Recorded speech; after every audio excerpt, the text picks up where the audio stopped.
भूतिया बारातियों की दावत। चंदापुर के गांव में राजवीर सिंह अपनी एक बेटी और पत्नी के साथ रहता था। राजवीर सिंह गांव का एक बड़ा साहूकार था। उसकी गांव में काफी इज्जत थी। मीना, मीना। जी कहिए। ये लो, मुंह मीठा करो। अरे आपको अचानक क्या हुआ? अरे तुम्हारी बेटी का रिश्ता पक्का हो गया है। सिया का रिश्ता? किससे?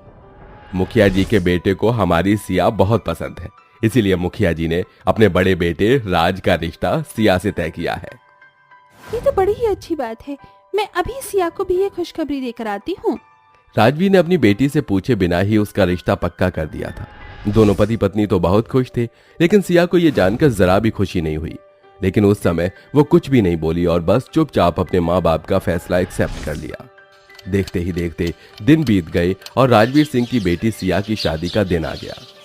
राहुल, मैंने तुमसे बोला था ना कि अगर हमारी शादी नहीं हुई तो मैं मर जाऊंगी। तो बस अगर आज इस मंडप में मुझे लेने तुम्हारे सिवा अगर कोई और आया तो मेरे पार्थिव शरीर की डोली नहीं, अर्थी उठेगी। तुम चिंता मत करो सिया, आज मंडप में दूल्हा भी होगा और दुल्हन भी, लेकिन दूल्हा वो मुखिया का बेटा राज नहीं, मैं होऊंगा। कैसे? बस तुम देखती रहो। सिया राहुल को बहुत पसंद करती थी। राहुल भी उसे बहुत प्यार करता था, इसीलिए राहुल छिपकर मुखिया के घर चला गया और मुखिया के बेटे को बेहोशी की दवा देकर उसने दूल्हे के कपड़े पहन लिए और फूलों के सहरे से खुद का चेहरा ढक लिया। फिर क्या था, सभी को धोखा देकर सिया और राहुल की आपस में शादी हो गई। अरे जमाई राजा, कम से कम एक बार तो अपना चेहरा दिखा दो। मीना ने ऐसे बोलकर राहुल के मुंह से सहरा हटा दिया। सभी दूल्हे के रूप में राहुल को देखकर हैरान हो गई। कौन है तू? राजवीर सिंह ने राहुल का गिरेवान पकड़ लिया। तब रोते हुए सिया बोली, पापा इसे छोड़ दो। ये मेरी जिंदगी, मेरी पसंद, मेरा प्यार सब कुछ है। मैं राज को नहीं, राहुल को पसंद करती हूँ। लेकिन मैंने ये बात आपको पहले न जाने क्यों नहीं बताई। लेकिन पापा, अब मैं आपको सब साफ साफ बता रही हूँ। प्लीज आप मेरे दूल्हे के रूप में मेरे राहुल को अपना लो। सिया ने हाथ जोड़कर रोते हुए ये बातें बोली। राजवीर सिंह एक बहुत ही पत्थर दिल और जलाल इंसान था। वो बिना कुछ बोले ही अपनी बेटी के पास आ गया। वो गुस्से में बस चलता चला जा रहा था कि तभी उसे गांव के मुखिया ने रोक लिया। वाह राजवीर, सारे गांव में मेरी बेइज्जती करवा कर खुद इतनी जल्दी में कहां जा रहे हो? वैसे बेवफाई करना तो कोई तुमसे सीखे। इस समय मेरा दिमाग बहुत खराब है। ओह, जैसे मेरा तो बहुत सही है। अरे आज जो तुम्हारी बेटी ने किया है, अगर ऐसी औलाद मेरे घर में हो तो मैं कब का उसे सूली पर चढ़ा दूं। न जाने तुम कैसे बाप हो। उसने एक बार भी तुम्हारी इज्जत के बारे में नहीं सोचा और तुम उसे यूं ही छोड़कर जा रहे हो। मुखिया ने राजवीर को और भी ज्यादा गुस्सा दिला दिया। सोच क्या रहे हो राजवीर?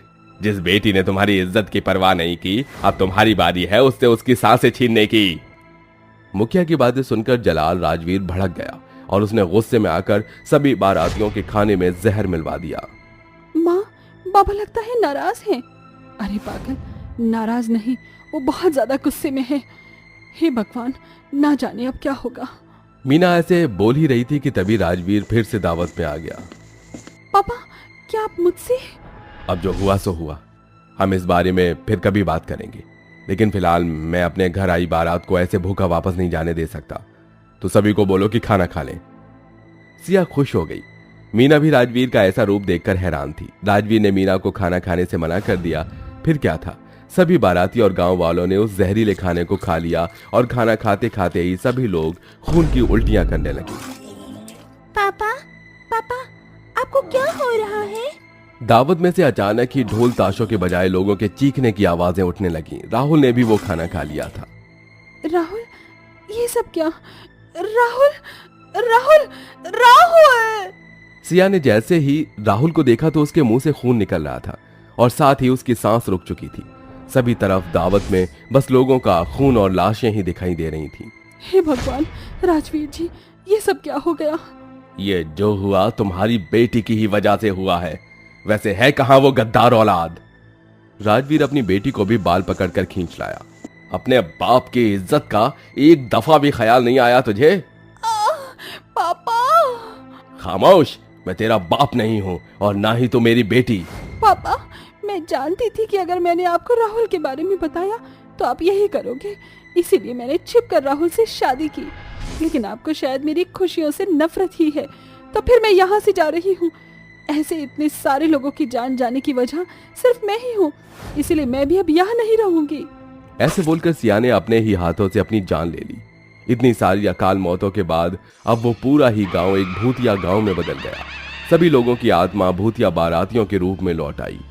इस घटना के बाद से अब जब भी गांव में कोई दावत होती तो खाने के समय पूरी भूतिया बारात वहां पहुंच जाती और सभी लोगों को मार देती। ऐसे ही सिलसिला जारी था, जिसकी वजह से लोग उस गांव को छोड़ छोड़ कर जाने लगे और 5 सालों के अंदर अंदर लगभग सारा गांव खाली सा हो गया। इन 5 सालों में राजवीर सिंह और गांव का मुखिया इस दुनिया को ही छोड़कर जा चुके थे, जिसकी वजह से अब गांव की सारी जिम्मेदारियां मुखिया के बेटे राज के कंधों पर आ चुकी थी। अगर ऐसे ही चलता रहा तो एक दिन हमारा ये पूरा गांव ही खाली हो जाएगा। नहीं, मैं अपने गांव का अस्तित्व ऐसे खत्म नहीं होने दूंगा। न जाने मुझे ऐसा क्यों लगता है कि गांव के इस अंधेरे का कोई तो राज उस रात से जुड़ा है जब मुझे बेहोश कर दिया गया था। हाँ, अब मैं और चुप नहीं बैठूंगा। राज ने उस दिन गांव में उन आत्माओं को निकालने की ठान ली और वो कुछ गांव के लोगों को अपने साथ लेकर तांत्रिक बाबा के पास गया। सारी बात बाबा को बताने के बाद, बेटा, मैं सब कुछ जानता हूं और अगर भोले ने चाहा तो तुम्हारी सारी समस्याएं दूर हो जाएंगी। बस जैसा मैं कहूं तुम वैसा ही करना। सभी तांत्रिक की बात समझ गई। अगले दिन राज ने गांव वालों को दावत दी। दावत सुनते ही सभी भूतिया बाराती भी उसमें आ गई और इंसानों को मारने की कोशिश करने लगी। तुम लोग हमारे साथ कुछ नहीं कर सकते हो। तांत्रिक ने उन सभी को जादुई अंगूठियां दी थी, जिसकी वजह से भूत उनसे कुछ नहीं कह पा रहे थे। लेकिन सभी भूतों चुड़ैलों को इकट्ठा देख तांत्रिक ने मौका देखकर उन्हें एक पवित्र रेखा में बांध दिया और सभी इंसान तो उसे पार करके निकल आए, लेकिन भूतिया बाराती उसमें ही बंद हो गई। क्यों बंद किया है हमें? पहले बताओ कि तुम यहाँ क्यों आए हो? हम यहाँ अपना बदला लेने आए हैं। ऐसे बोलकर उन्होंने पूरी कहानी तांत्रिक को सुना दी। मैं मेरे घर वालों की हरकत पर बहुत शर्मिंदा हूँ, लेकिन अब तुम किससे यहाँ बदला लेने आए हो? क्योंकि जो तुम्हारे पापी हैं वो अब इस दुनिया में नहीं है, इसीलिए अब तुम भी चले जाओ। इस दुनिया में तुम्हें कभी भी सुकून नहीं मिल सकेगा। राज के बाद सभी भूतिया बारातियों की समझ में आ गई और वो सभी वहां से चले गए। फिर क्या था, एक बार फिर चंदापुर का गांव आत्माओं से मुक्त हो गया था और फिर से सभी तरफ शांति छा गई। मानवी गांव में रहने वाला गिरधारी एक बेहद पत्थर दिल इंसान था। वो उस गांव की पंचायत का मुखिया था। मुखिया साहब, मैं अब अपने ससुराल वालों के साथ नहीं रह सकती हूँ। ये सब बहुत खराब है। मेरी ससुराल में सभी मुझे बहुत मारते हैं। बस बहुत हुआ। औरत की इतनी जबान चलती हुई शोभा नहीं देती है। और क्या सबूत कि तुम्हारे ससुराल वाले तुम्हें परेशान करते हैं? क्या मेरे शरीर पर पड़े ये खरोंच और चोट के निशान इस सब की गवाही नहीं दे रहे हैं? क्या पता अपने पति को फंसवाने के लिए तूने खुद ही इन्हें बनाया हो। खैर, इन सब से कुछ नहीं होता। सारे गवाहों को सुनकर पंचायत एक फैसले पर आई है। मुखिया के ऐसे बोलते ही सभी तरफ शांति छा गई।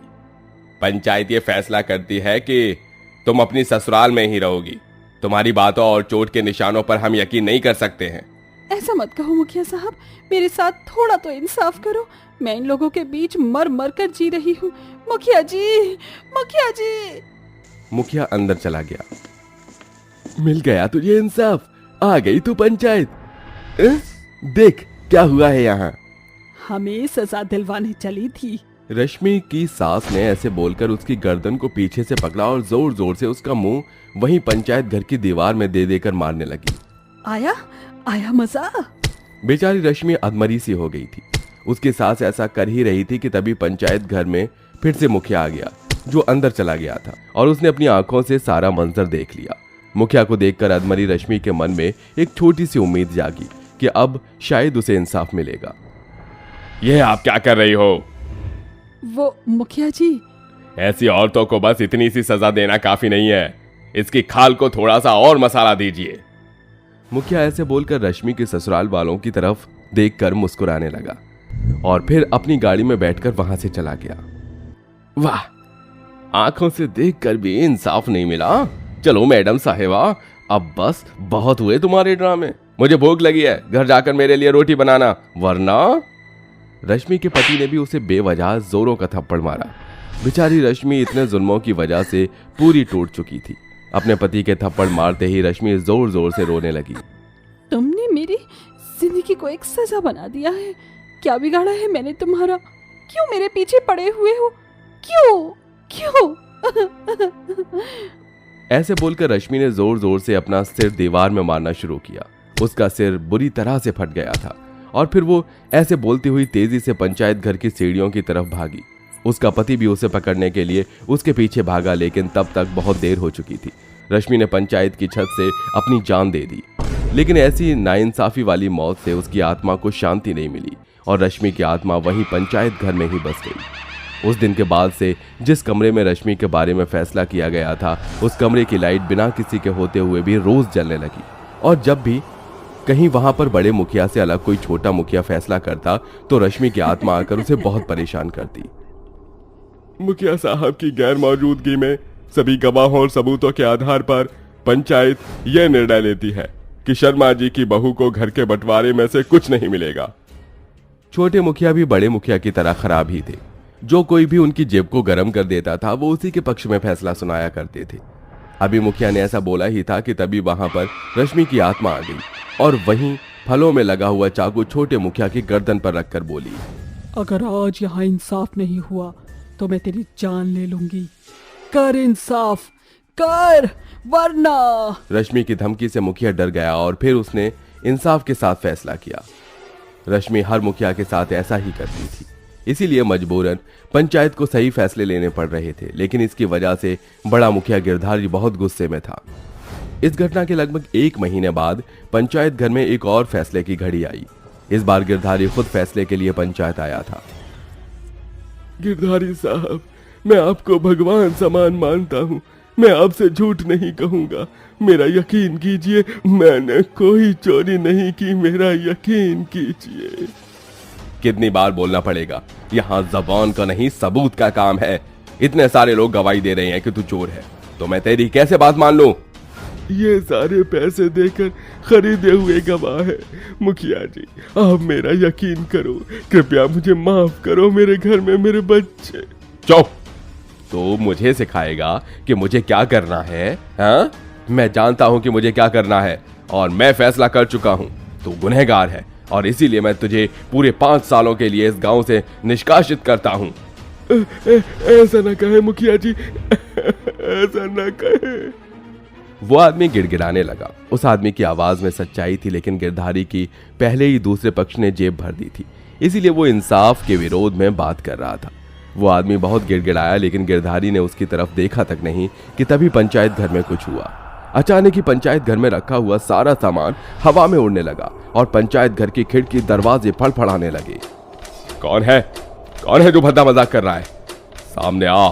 बहुत दिनों से तूने मेरे पंचायत घर को घेर रखा है, अब मैं तुझे बताऊंगा। गिरधारी के ऐसा बोलते ही सब कुछ शांत हो गया। अरे ये सब कुछ क्या हो रहा है? अरे मुझे तो बहुत डर लग रहा है। सभी ऐसे बातें ही कर रहे थे कि तभी बहुत तेज रफ्तार में एक चीज गिरधारी के पास उड़ती हुई आई और उसका गिरेबान पकड़कर बोली, बड़े दिनों बाद तू खुद यहाँ आया है। अब मैं तुझसे पुराने सारे हिसाब चुकता करूंगी। कौन है तू? मैं हूँ तेरी मौत। रश्मि के ऐसा बोलते ही गिरधारी हंसने लगा। रश्मि कुछ समझ नहीं पा रही थी कि वो क्यों हंस रहा है। तू मेरी मौत है। अब देख मैं तेरी कैसे मौत बुलाता हूँ। गिरधारी के ऐसा बोलते ही रश्मि को किसी ने एक जादुई जाल में बंद कर दिया। वो कोई साधारण नहीं बल्कि एक तांत्रिक का जादुई जाल था। देखो तो जरा, मुझे मारने चली थी। ले मार मुझे। छोड़ दे मुझे। अरे ऐसे कैसे? तुझे क्या लगा मैं बेवकूफ हूँ जो यूं ही चला जाऊंगा? हाँ, मुझे तेरी पहले से ही पता थी और तुझे सामने लाने का बस यही एक रास्ता था। अब देख तू कैसे मरेगी। तू मुझे मारेगा? तू? अरे तूने सिर्फ मुझे बंद किया है, मेरी आवाज को नहीं। हे गांव वालों, क्या ऐसा मुखिया तुम्हें चाहिए? अच्छा लगता है ऐसा मुखिया जो सिर्फ पैसे के लिए इस गद्दी पर बैठे? ये तुम्हारी जिंदगी को नर्क बनाकर बस अपनी जिंदगी संवार रहा है। सिर्फ पैसे के लिए यहाँ आकर झूठे इंसाफों की बात करता है। अरे मैं तो इसकी नाइंसाफी के बीच कुचल कर चली गई, लेकिन तुम तो कुछ आवाज उठाओ। ऐसे कब तक तुम लोग अपने साथ नाइंसाफी को झेलोगे? आज माना तुम खुश हो, कल को जब तुम्हारी पीढ़ियों के साथ ये होगा तो भी क्या तुम इसे बर्दाश्त करोगे? अरे ये मुखिया बस एक है और तुम इतने सारे हो, फिर क्यों तुम इसके आगे झुकते हो? इस मक्कार को सजा दो और अपना इंसाफ लो। चुड़ैल ने खुद जाल में बंद रहकर सभी गांव वालों को जागरूक कर दिया। सभी के चेहरे देखकर गिरधारी को डर महसूस हुआ। अरे ये चुड़ैल क्या बोले जा रही है? इसकी बातों पर ध्यान मत दो। बाबा इसे लेकर जाओ। कुछ भी कहे, अब तो नहीं बचेगा, मार डालो इसे। चुड़ैल के ऐसा बोलते ही सभी गांव वालों ने मुखिया के ऊपर चढ़ाई कर दी। तेरी हिम्मत कैसे हुई हमसे धोखा करने की? अब तो नहीं बचेगा। अरे मारो इसे। अरे सभी गिरधारी को मारते मारते पंचायत घर के बाहर लेकर आ गए। लोग उसे घूंसों लातों से पीट रहे थे कि तभी तांत्रिक ने चुड़ैल को भी आजाद कर दिया। तेरी बातों से लगता है कि तू सताई हुई चुड़ैल है। जा ले अपना इंतकाम। तांत्रिक के ऐसा कहते ही चुड़ैल भी गिरधारी की ही तरफ बढ़ी। वह बहुत गुस्से में थी। चुड़ैल ने सभी को पीछे करके गिरधारी की गर्दन पकड़कर उसके मुंह को भी जोर जोर से दीवार में दे देकर मारा और अपनी ही मौत की तरह उसे भी उसने पंचायत घर की छत से नीचे फेंक दिया। गिरधारी वहीं मर गया। उसी दिन रश्मि की आत्मा को बहुत ज्यादा शांति मिली थी। चुड़ैल अपना बदला लेकर मुक्त हो गई। उसकी भटकती आत्मा को अब इंसाफ मिल चुका था। गांव वालों ने उस पंचायत घर को हमेशा के लिए बंद कर दिया और नए अच्छे मुखिया का चुनाव करके सभी खुशी खुशी रहने लगे।